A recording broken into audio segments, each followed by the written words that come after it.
Today was another hard day. I sat alone at lunch again. No one wanted to play with me or even talk to me. I'm just so confused with what I did wrong. Why does everybody hate me? The teacher won't even help me.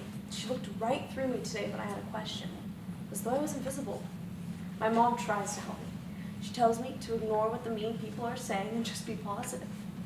But sometimes it's hard not to listen to them. That was a quote from a young girl's journal who experienced terrible bullying in elementary school. The bullying, though small at first, escalated to a point where she was completely isolated by her peers. This year, we've broken this girl, but she had her family and an opportunity to switch schools and start a whole new life with new friends. Her family and these new friends are the reason that this girl is able to stand in front of you today. The definition of violence changes for every person. Some perceive violence as only a physical act, while others include bullying and verbal violence. The media plays a large role in how we all perceive school violence. It focuses on the large mass shootings, which then always leads back to the conversation of gun control. I do believe this is a big piece of the issue. It should not be easy for people to get a gun. This, unfortunately, is not going to change until our politicians take a stand against gun violence. We need to be voting people into office who will make getting a gun impossible for anyone with violent intentions. But on a smaller scale, what can our community do? We need to ask ourselves a question. What creates the mindset of a school shooter? This is the psychological approach to eliminating violence aimed at our schools. I went and interviewed a psychotherapist, and I gathered her thoughts on what she believes leads to a school shooter. She told me that usually a child doesn't decide to wake up one day and go on a shooting spree. Generally, it is a long, slow build.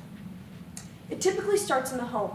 In the past, many of the school shooters have come from an unstable home environment, whether it be poverty, verbal, physical, or sexual abuse, children who are in and out of the foster care system, or any combination of those. There was no stability at home for any of the children who made the decision to murder their classmates. The psychotherapist talked a lot about a top-down approach, which she used to describe the division that is currently on our school campuses. Students are put into groups by their peers, and if they are different from everyone else, they are excluded. Compounded by the fact that these students are also coming from a home that does not fully accept them either. This leads into a complete world of isolation. Often these kids will then turn to electronics to make some kind of social connection. Unfortunately, this is often violent video games. A lot of school shooters are outliers. They are the kids who sit alone at lunch. Not many people want to talk to them or be friends with them, all because they are different from everyone else. Take Virginia Tech, for example. Shooter Sing-Wei Cho from Virginia Tech had not talked to anyone in the 4 years he had attended. The shooter from Sandy Hook, Adam Lanza, had spent majority of his time in his mother's basement playing violent video games and watching movies, rarely interacting with any family or friends. I noticed a common pattern while researching for this project.